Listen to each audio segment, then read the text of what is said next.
mau dan berkenan meluangkan waktunya untuk kami diseminasi budaya positif, untuk berbagi sedikit apa yang sudah kami pelajari dari modul 1.4 tentang budaya positif. Di sini kami mencoba berbagi praktik baik tentang penanaman budaya positif dan keyakinan kelas. Di sini tujuan diseminasi ini adalah yang pertama, berbagi pengetahuan terkait kebutuhan belajar dan lingkungan yang memfasilitasi seluruh individu di sekolah agar dapat meningkatkan kompetensinya secara aman dan nyaman. Jadi tujuannya adalah setelah kita belajar, kita mampu mengimplementasi, kita mengaplikasikan di dalam kelas kita, sehingga nanti bukan hanya sekedar keyakinan kelas, tetapi dijadikan sebagai keyakinan atau kesepakatan sekolah bersama. Kemudian yang kedua, pendidik mampu menggerakkan komunitas sekolah. Inilah tugas kami ditugaskan untuk menggerakkan komunitas di sekolah bersama-sama dalam mengembangkan wujud visi sekolah seperti pada visi dan prakarsa perubahan kemarin, kemudian pada murid yang berlandaskan nilai-nilai kebajikan universal dalam penerapan murid, kemudian melakukan evaluasi dan refleksi tentang praktik disiplin dalam pendidik Indonesia secara umum untuk mendapatkan pemahaman baru.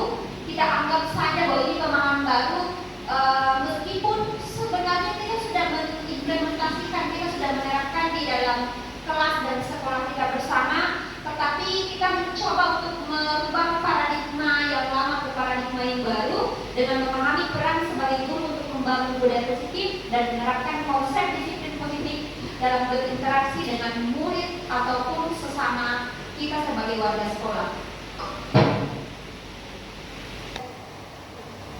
Kita masuk pada pertanyaan pemantik untuk mengingatkan kita apa yang sudah kita ketahui tentang kedisiplinan atau penerapan budaya positif. Menurut Bapak Ibu guru, apakah pemberian hukuman dengan hal positif seperti membaca atau membersihkan halaman sekolah dapat meningkatkan disiplin anak? Sepakat tidak? Kalau disuruh tambah tugas dengan cara dihukum, kemudian suruh membaca atau membersihkan halaman sekolah, kira-kira itu bisa menjadikan anak lebih disiplin atau tidak? Tidak. Kalau menurut Ibu guru tidak, kira-kira alasannya apa, Bu?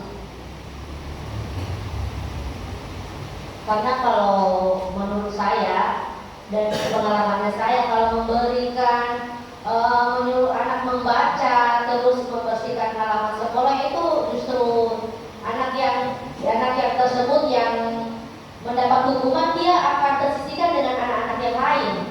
Begitu sih menurut saya. Baik, terima kasih Bu Guru atas jawabannya. Terus yang ketiga, memberi penghargaan apakah dapat meningkatkan motivasi belajar anak? Ketika kita memberikan penghargaan atau reward kepada anak, kira-kira itu bisa meningkatkan disiplinnya atau tidak? Bisa saja iya, bisa saja tidak. Jadi jawaban ini tidak harus benar dan salah. Kira-kira siapa yang memberikan pendapatnya?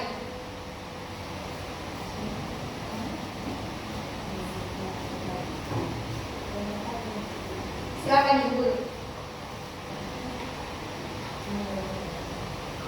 Kalau menurut pendapat saya, memberikan reward kepada anak untuk mendisiplinkan anak itu bisa lebih semangat dia dalam dalam belajar mungkin misalnya, atau lebih mendisiplinkan diri ya. Dengan adanya reward juga barangkali anak-anak ini bisa lebih meningkatkan kedisiplinannya dalam menghadapi mungkin situasi atau masalah di dalam kelasnya. Sedangkan bisa tidak, ini bisa menjadikan anak terbiasa dengan adanya reward. Anak berharap ya, saya akan berusaha supaya dapat reward. Padahal kan tujuan kita tidak seperti itu.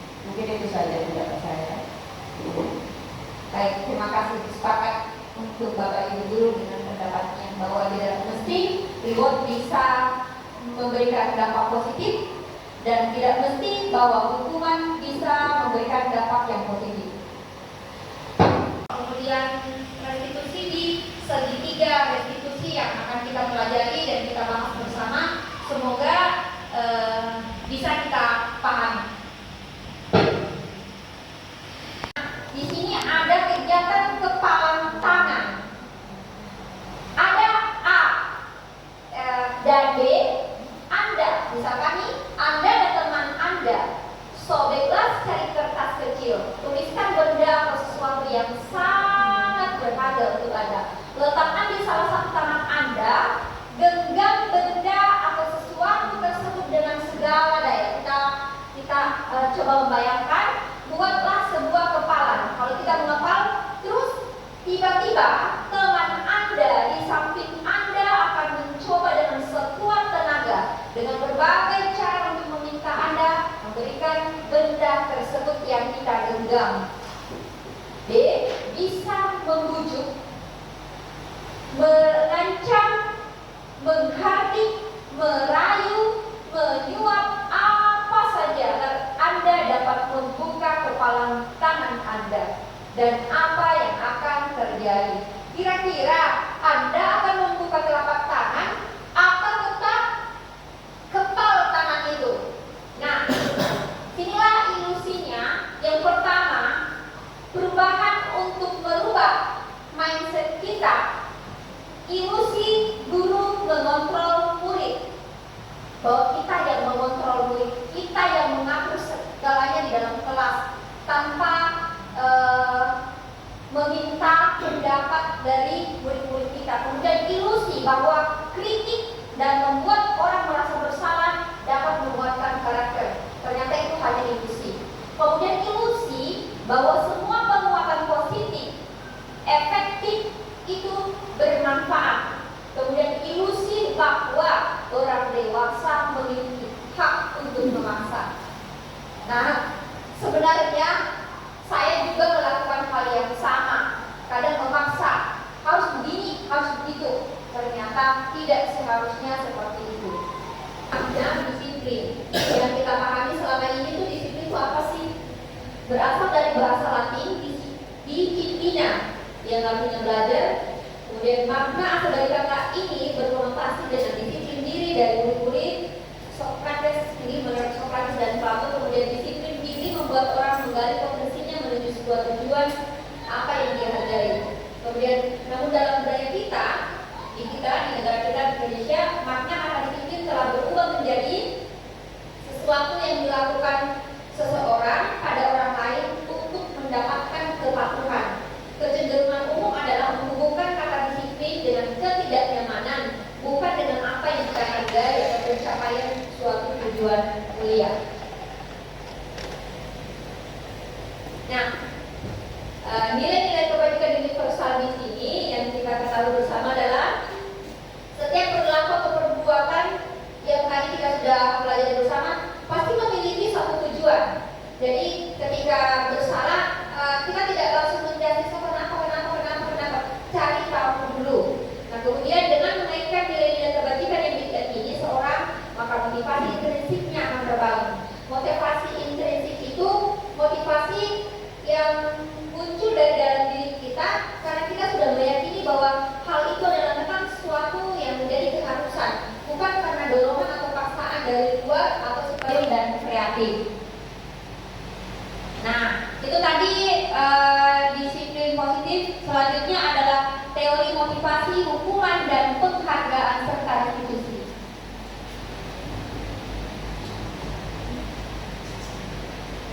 Untuk menghindari ketidaknyamanan hukuman, apa yang akan terjadi apabila saya tidak melakukannya? Ini ada pertanyaan.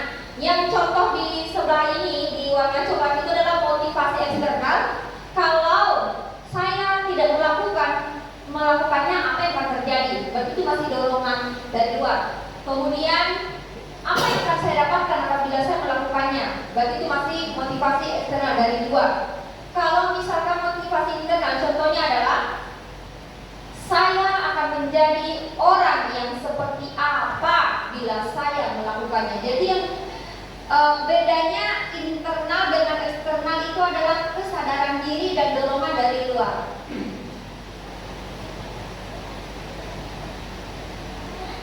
Menurut Ki Hajar Dewantara, merdeka itu artinya tidak hanya terlepas dari perintah, tetapi juga cakap buat memerintah diri sendiri. Kita yang bisa mengontrol diri kita, bukan orang lain. Meskipun kita kepada anak-anak, tugas kita adalah menuntun tetapi tidak menuntun, menuntun tapi tidak menuntut, dan tidak monoton. Jadi kita hanya mengarahkan karena mereka lahir dengan bakat dan minatnya masing-masing. Kita hanya diminta untuk melihat mengembangkan bakat dan bawaan mereka. Kemudian apa itu restitusi?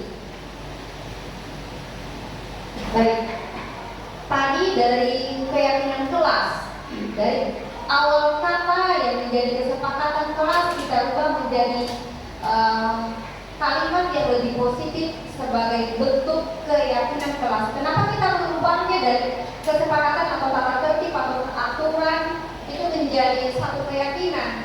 Karena pada saat anak berbuat salah atau kita berbuat salah, kita kembalikan lagi ke keyakinan kita bahwa kita melakukan perbaikan, melakukan hal yang seharusnya karena dorongan dari dalam diri kita intrinsik, bukan karena paksaan, bukan karena takut teguran, bukan karena hukuman, tetapi dorongan dari kesadaran diri untuk melakukan perbaikan.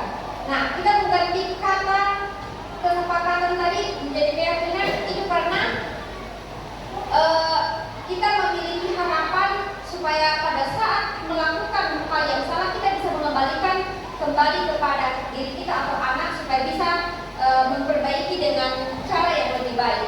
Yang mana yang merupakan keyakinan kelas. Di sini ada dua perbedaan. Di sebelah kanan itu ada kesepakatan, di sebelah kiri ini juga sama, tetapi kita mengganti bebannya. Jadi sekarang ini untuk membuat keyakinan kelas kita tidak diperkenankan, sebaiknya tidak menggunakan kata tidak menggunakan kata dilarang, tidak menggunakan kata tidak boleh. Nah, contoh pada saat membuat keyakinan kelas, misalnya ini menjaga kebersihan. Nah, menjaga kebersihan ini biasanya kan yang kita buat di dalam kelas yang kita pajang-pajang itu adalah tidak membuat sampah sembarangan. Kita ganti menjadi kata yang lebih positif, menjaga kebersihan. Kemudian di sini ini udah positif, berdoa sebelum dan sesudah kegiatan, berdoa sebelum belajar. Kemudian aktif dalam pembelajaran. Oh, tidak berisik, tidak boleh berisik, tidak boleh mengganggu teman, tidak boleh membuat kerusuhan. Kita ganti menjadi aktif dalam pembelajaran. Ini tidak boleh terlambat datang ke sekolah. Kita ganti menjadi kata yang lebih positif, datang tepat waktu, mengucapkan salam. Nah itu. Kemudian kita bisa menambahkan supaya anak-anak bisa saling menghargai, tidak saling membuli. Kita anti perundungan karena kita termasuk sekolah yang ramah anak. Kita ganti saling menghargai, baik itu dengan murid sesama murid, kita sesama guru dan staf. Selanjutnya kegiatan pendalaman keyakinan kelas pada tabel T dan Y ini hormat, bekerja, diterima dan dimiliki. Kami meyakini bahwa sangat penting untuk menghormati semua orang dan barang milik orang lain. Ini penerapannya harus terlihat, terdengar dan berperilaku. Kemudian bekerja, kami meyakini bahwa sangat penting untuk mengerjakan segala pekerjaan atau mengikuti kegiatan yang telah ditugaskan. Karena memang kita sadar bahwa setiap tupoksi kita itu menjadi keharusan yang menjadi tanggung jawab kita. Dorongannya itu adalah kesadaran dari dalam diri kita bahwa kita melakukan hal itu karena kita merasa bahwa kita bertanggung jawab akan hal itu, bukan karena mungkin takut teguran, takut hukuman, takut sanksi, atau mungkin berpengaruh kepada hal-hal yang lain. Kemudian diterima dan dimiliki. Kami meyakini bahwa sangat penting untuk merasa diterima pada suatu kelompok dan saling peduli satu dengan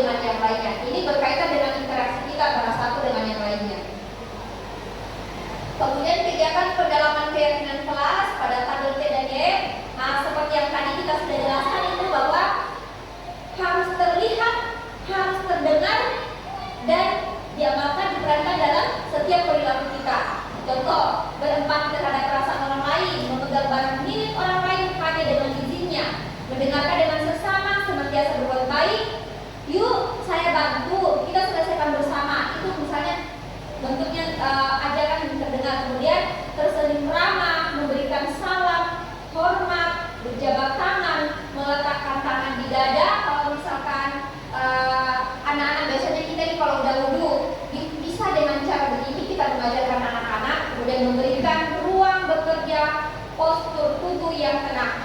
Sama halnya dengan kita membiasakan misalnya yang 4 kata ajaib dari mungkin bisa dari kelas rendah. Nah, biasakan ya permisi, salam, minta tolong, terima kasih kalau sudah dibantu, kalau minta tolong boleh pinjam, permisi ya. Nah itu supaya bisa membudaya. Jadi bukan mungkin yang tadinya cuma dalam ruang kelas, bisa membudaya di sekolah kita. Kita bisa seluruhnya dari warga sekolah bisa menerapkan bersama.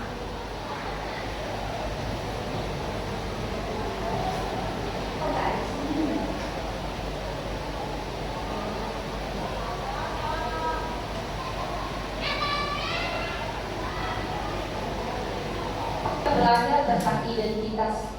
Hukuman itu berupa identitas gagal. Kalau disiplin tentang konsekuensi dan restitusi itu adalah identitas bentuk identitas sukses.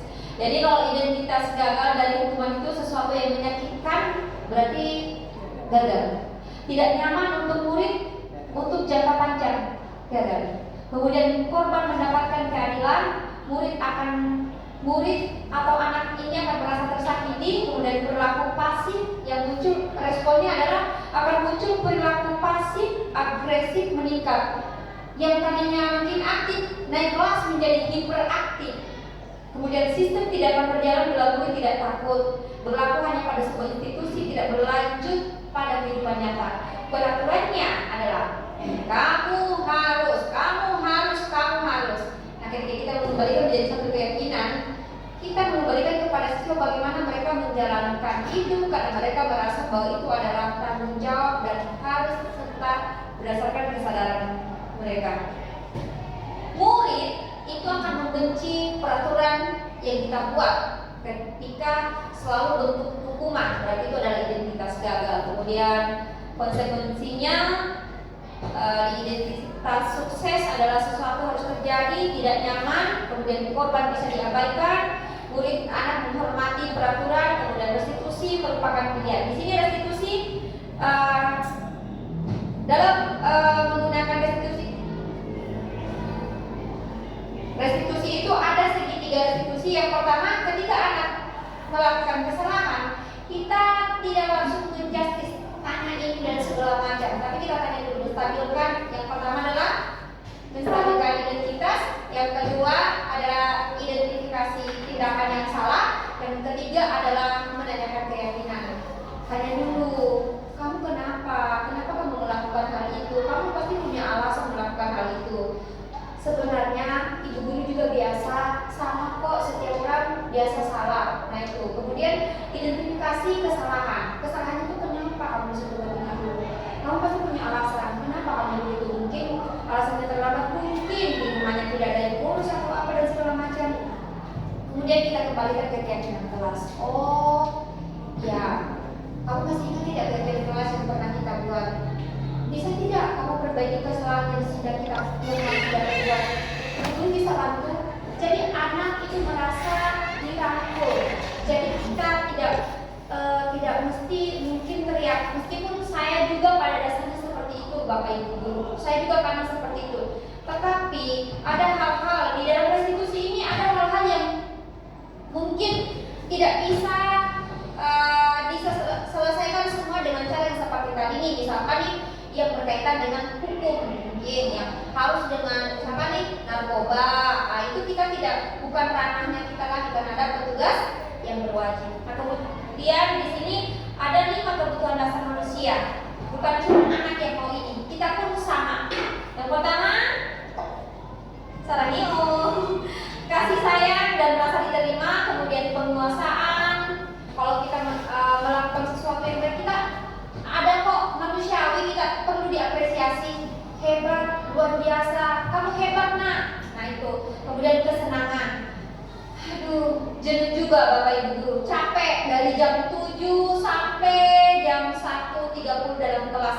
Kayaknya butuh hiburan, butuh kesenangan. Kita semua butuh hiburan, butuh kesenangan, kenyamanan. Kemudian butuh kebebasan, sama halnya dengan anak.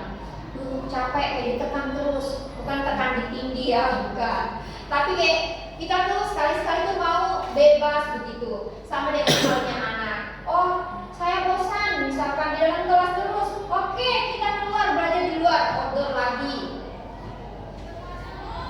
Nah, yang kelima adalah 5 posisi kontrol. Nah, kita tidak tahu ini, kita posisinya di mana kak ini? 5 posisi kontrol. Yang pertama ada pembuku, kemudian yang kedua pembuat orang merasa bersalah, kemudian teman, kemudian pemantau, dan yang terakhir adalah manajer. Kira-kira ini kita di mana ya posisinya? Pertama, menghakimi, menunjuk-nunjuk, menyakiti, menyindir. Contoh dari pembuku. Kemudian kalau contoh yang membuat orang merasa bersalah, berceramah dan mengatakan seharusnya kamu begini, ibu kecewa. Nah itu membuat merasa bersalah. Kemudian yang sebagai teman membuatkan alasan-alasan untuk muridnya. Oh, kamu berbuat begitu karena seperti itu ya nak alasanmu. Jadi seperti tadi di restitusi,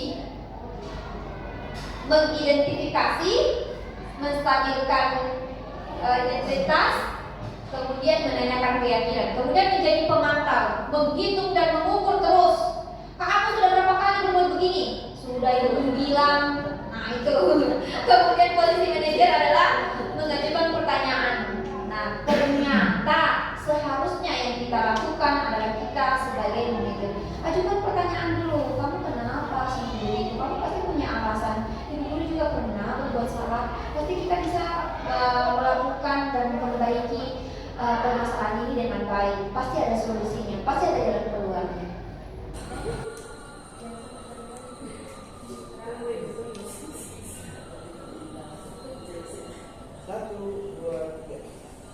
Nah, maka selanjutnya setelah yang pertama adalah identifikasi tindakan yang salah dan menstabilkan identitas, langkah yang terakhir adalah menanyakan keyakinan. Di mana posisi menanyakan keyakinan ini adalah anak melihat kesalahannya dihubungkan dengan norma sosial dan nilai-nilai yang mendasari manusia berinteraksi dengan orang lain. Kita tanyakan keyakinan seperti ini, contohnya, apa nilai yang kita percaya di kelas kita? Nilai-nilai universal apa yang telah kita sepakati? Kita kembalikan lagi ke keyakinan kelas yang tidak susun bersama. Masih ingat tidak keyakinan kelas yang sudah pernah kita buat? Ayo, bisa tidak kita terapkan lagi? Bisa ya, kita berikan penguatan seperti itu. Kemudian ada intervensi 30 detik. Intervensi ini bisa membantu murid kembali ke tujuan semula dengan cukup singkat dan dengan cara non konfrontatif, supaya tidak ada rasa berontak begitu, supaya yang tadi bentuknya hukuman itu bisa memunculkan trauma. Kita lihat sana. Apakah kamu ingin berbuat lebih baik? Kita kembalikan ke anak-anak. Apakah kamu mau berbuat lebih baik? Apakah saat ini kamu sedang menjadi orang yang sedang kamu inginkan? Apakah kamu bisa mengubah kegiatan perilaku kamu saat ini untuk menjadi sikap yang lebih membantu? Kemudian sepertinya kamu punya masalah. Ibu guru bisa bantu apa? Nah, kalau kamu punya masalah, kamu bisa bercerita dengan ibu guru. Atau bisa juga dengan pertanyaan, apakah tugas kamu saat ini? Tugas kamu terlalu banyak tidak? Mungkin ibu guru kasih tugas hafalan terlalu banyak kan? Atau tugas matematika terlalu banyak? Mungkin ibu guru bisa membantu. Kamu bisa bercerita, ibu guru siap mendengarkan.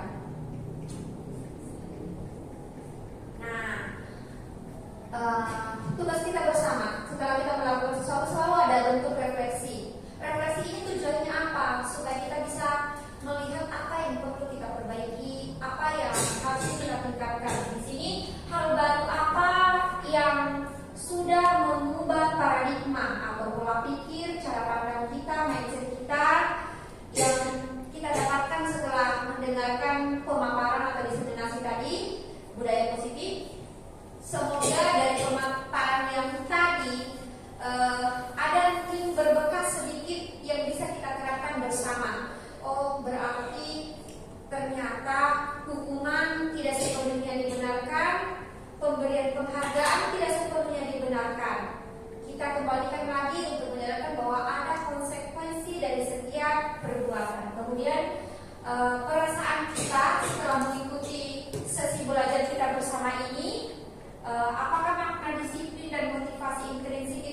kembali lagi bahwa itu adalah bentuk kesadaran diri kita.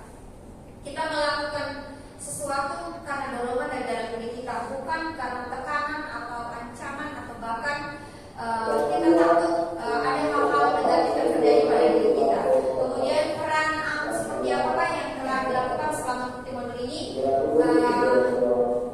kita bisa berperan aktif bukan hanya di dalam kelas, tetapi semoga bisa membudaya dalam sekolah kita bersama. Jadi kami berharap setelah kita belajar bersama di sini, saya pribadi bisa menerapkan di dalam kelas, di lingkungan sekolah kita sebagai warga sekolah dan bapak ibu guru semua. Kemudian kita bisa mengajak anak-anak. Harapan saya juga besar bahwa mungkin suatu saat anak-anak dengan orang tua juga bisa diterapkan juga di lingkungan rumah mereka. Jadi kita tidak serta-merta, aduh sayang sekali ya kita sudah menerapkan di sekolah, tapi ketika balik ke rumahnya di luar dari kontrol kita, mereka bersama dengan orang tuanya. Kita berharap orang tua juga, wali murid juga bisa menerapkan hal yang sama yang coba kita lakukan, mengubah paradigma kita bersama dari yang selalu menerapkan hukuman atau bentuk apapun. Orang tua juga bisa menerapkan di sekolah. Demikian Bapak Ibu apa yang bisa saya sampaikan dalam diseminasi pemahaman budaya positif ini. Semoga bermanfaat. Wabillahi taufiq wal hidayah. Wassalamualaikum warahmatullahi wabarakatuh.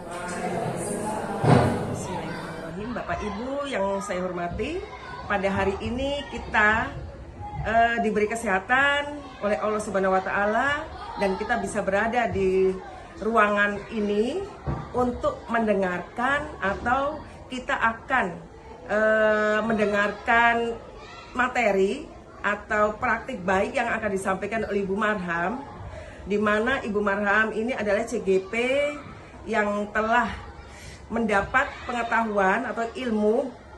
Tentunya ilmu-ilmu yang didapat ini akan dibagikan kepada Bapak dan Ibu. Mudah-mudahan ilmu yang dibagi oleh Ibu Marham ini bermanfaat untuk Bapak Ibu dalam kegiatan belajar mengajar setiap harinya. Mohon Bapak Ibu selama kegiatan ini tolong diperhatikan dengan baik supaya setelah apa yang diperoleh Bapak dan Ibu nanti bisa Bapak Ibu praktekkan dalam kegiatan belajar mengajar Bapak Ibu.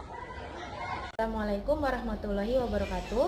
Saya Alistia Rahmadita, adalah salah satu guru di SD Al-Ihsan Yapis Kota Raja. Saya telah mengikuti diseminasi pemahaman budaya positif di SD Al-Ihsan Yapis Kota Raja yang disampaikan oleh Ibu Marham selaku calon guru penggerak angkatan 11. Saya merasa tertarik dan senang dalam mengikuti kegiatan tersebut dan akan mencoba untuk menerapkan pemahaman budaya positif di lingkungan sekolah dengan harapan akan tercipta atmosfer positif di lingkungan. Terima kasih.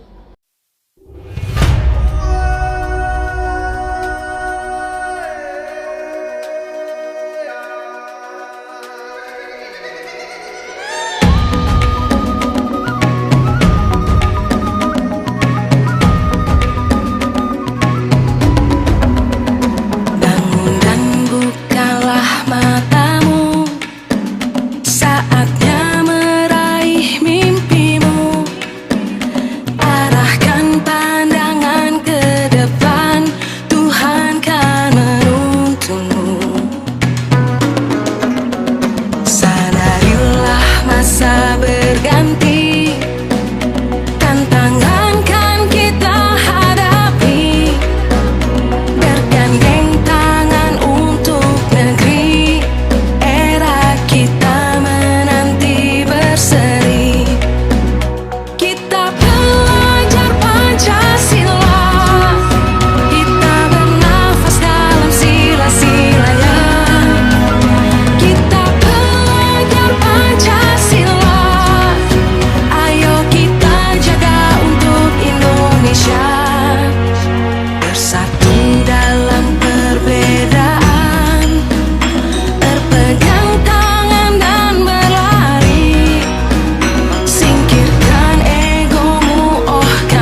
Alhamdulillah kita masih diberikan kesempatan untuk berkumpul di kelas kita, untuk belajar, dan hari ini Ibu Guru akan membantu kalian, kita bersama-sama membuat yang namanya keyakinan kelas. Kalau kemarin di kelas 4 tahun lalu kita masih membuat yang namanya kesepakatan kelas, kalau kali ini kita mengubahnya menjadi keyakinan kelas. Mengapa harus ada keyakinan kelas? Supaya kita bisa sepakati bersama ketika kita melanggar hal yang tidak boleh atau tidak seharusnya dilakukan, berarti kita percaya bahwa seharusnya itu saya tidak lakukan itu karena kita meyakini bahwa itu adalah hal yang positif yang harus saya lakukan, hal yang negatif yang tidak harus saya lakukan. Oke, bisa? Bisa. Untuk mengawali kegiatan kita membuat keyakinan kelas, Ibu Guru akan membagi stick note, beberapa stick note. Jadi stick note-nya satu orang satu. Jadi diisi dengan satu kata yang menurut kalian harus kita buat keyakinan kelas untuk kita sepakati bersama supaya kita bisa mematuhi dan menaati. Ya, oke? Kalau dulu kita buat tata tertib aturan, kalau kita sekarang membuatnya dalam bentuk keyakinan. Oke, Ibu Guru bagi ya. Mungkin yang cewek-cewek maunya yang warna pink. Makasih. Diisi satu ya.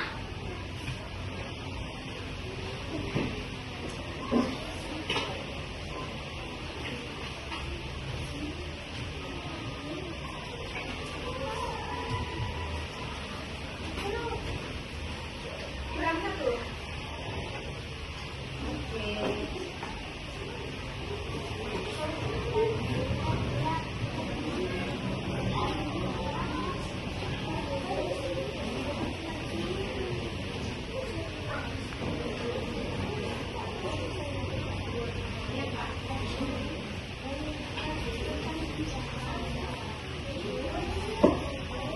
Dipilih satu tapi kalimatnya tidak menggunakan kata tidak atau jangan, karena kita menggunakan kalimat yang bermakna positif. Saya belum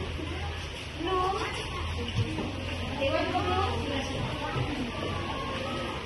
maunya warna apa? Kuning. Ya, diisi satu ya. Satu kalimat yang menurut kalian bisa kita gunakan untuk disepakati di dalam kelas kita atau yang berkaitan juga dengan lingkungan sekolah.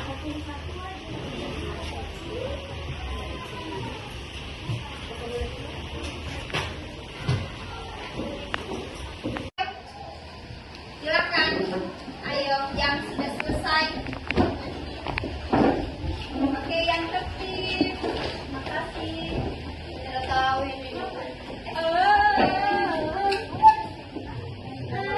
Setelah itu kita kembali ke tempat duduknya masing-masing ya. Oke. Duduk, ada di atas ini dulu. Di bawahnya sayang. Di bawahnya kata keyakinan kelas. Oke, yang penting kembali ke tempat duduknya. Yang sudah tempel, terima kasih sudah memberikan pendapatnya, idenya atau gagasannya terkait keyakinan kelas yang akan kita buat menjadi kesepakatan kita bersama. Masih ada yang belum? Silakan ditempel.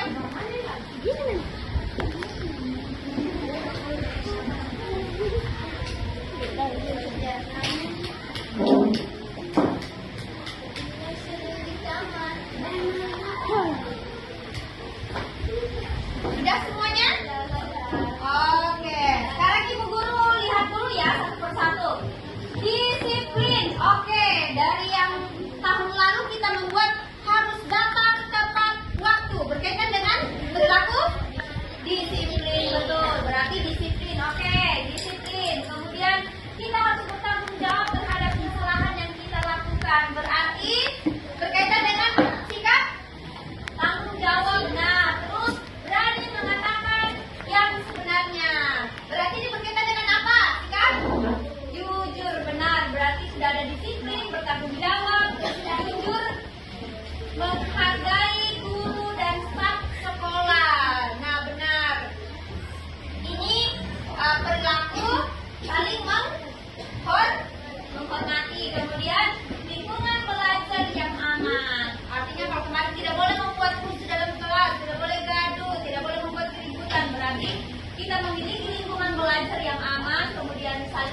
menghargai sesama teman, saling menghormati, bertanggung jawab, bekerja sama, jujur jika berbuat kesalahan, disiplin, bertanggung jawab,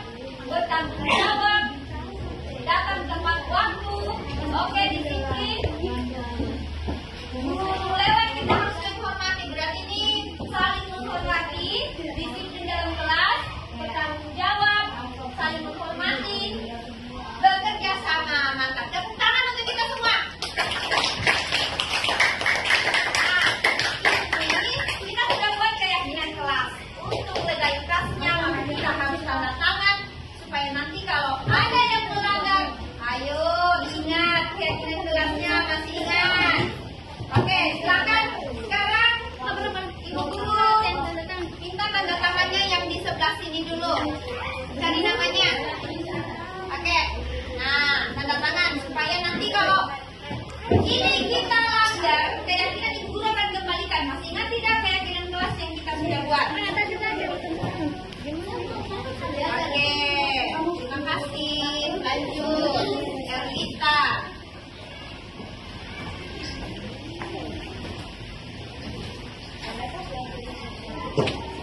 Oke. Lanjut, sekarang buat apa ini?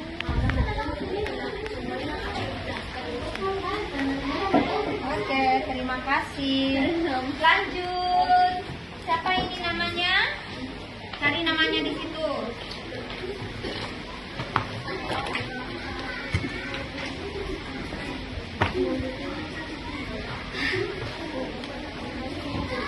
Oke, lanjut.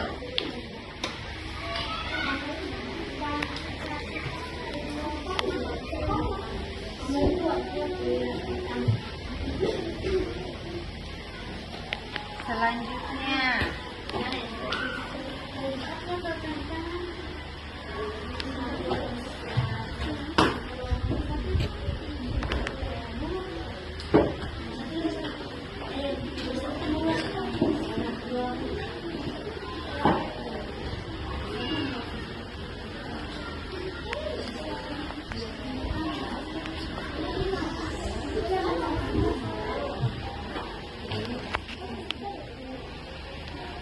Kita membuat keyakinan kelas yang akan kita sepakati bersama dan kita sepakat bahwa membuat keyakinan kelas nanti akan ada jika dilanggar atau tidak disepakati berarti ada konsekuensi.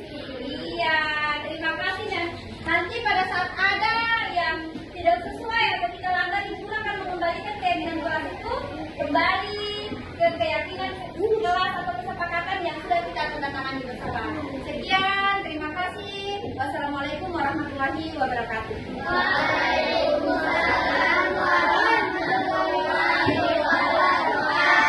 Assalamualaikum warahmatullahi wabarakatuh. Perkenalkan, nama saya Adinda.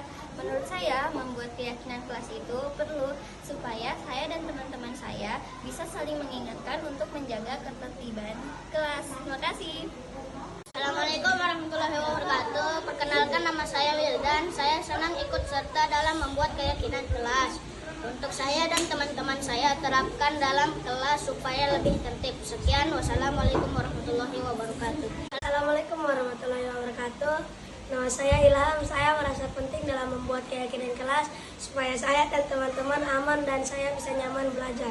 Sekian, wassalamualaikum warahmatullahi wabarakatuh.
menurut penglihatan kamu sudah berapa kali kamu terlambat?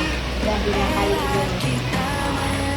Sering terlambat itu sebuah kesalahan bukan? Ya Bu Guru. Baik, berbuat kesalahan itu manusiawi. Setiap orang pasti pernah berbuat kesalahan. Yang terpenting kita bisa belajar dari kesalahan tersebut dan berusaha memperbaikinya ya. Nah, Aziz, sebenarnya kamu kenapa sering terlambat? Apa alasannya? Karena saya sering gagal dan naik jadi kurang tidur. Baik, kamu tahu keyakinan kelas yang telah kita sepakati bersama? Tahu Bu Guru. Oke, menurut kamu keyakinan apa yang sudah kamu langgar? Oke, menurut kamu disiplin itu penting tidak untuk kamu? Kalau saya datang sholat tepat waktu dan saya bisa menghargai waktu. Betul, menghargai waktu itu penting dan sangat bermanfaat untuk kita. Seperti kita dapat menghargai orang-orang yang ada di sekitar kita, pekerjaan tidak menumpuk, dan kita juga dapat melatih rasa kepedulian. Ya Bu Guru, saya menyesal sudah sering terlambat. Saya mohon maaf sering terlambat. Oke, Faiz, sikap yang sangat baik sudah kamu lakukan dengan tepat dan dengan cara meminta maaf. Nah, sekarang menurut kamu apa yang akan kamu lakukan supaya tidak terlambat datang ke sekolah lagi? Saya akan terus lebih cepat dan tidak terlalu lagi supaya tidak datang terlambat ke sekolah. Baik, kamu sudah menemukan solusinya dengan menyadari apa yang sudah kamu lakukan, dan ibu akan menginformasikan juga kepada orang tua kamu supaya kamu bisa dibantu di rumah dan tidak datang terlambat ke sekolah lagi. Nah, silakan kamu kembali ke kelas lagi, nak. Assalamualaikum warahmatullahi wabarakatuh. Nama saya Faiz Aziz. Terima kasih Bu Guru, saya senang telah diajak berdiskusi bersama Bu Guru untuk menemukan solusi atas permasalahan yang saya lakukan. Saya tidak akan bergadang lagi supaya tidak terlambat ke sekolah. Wassalamualaikum warahmatullahi wabarakatuh.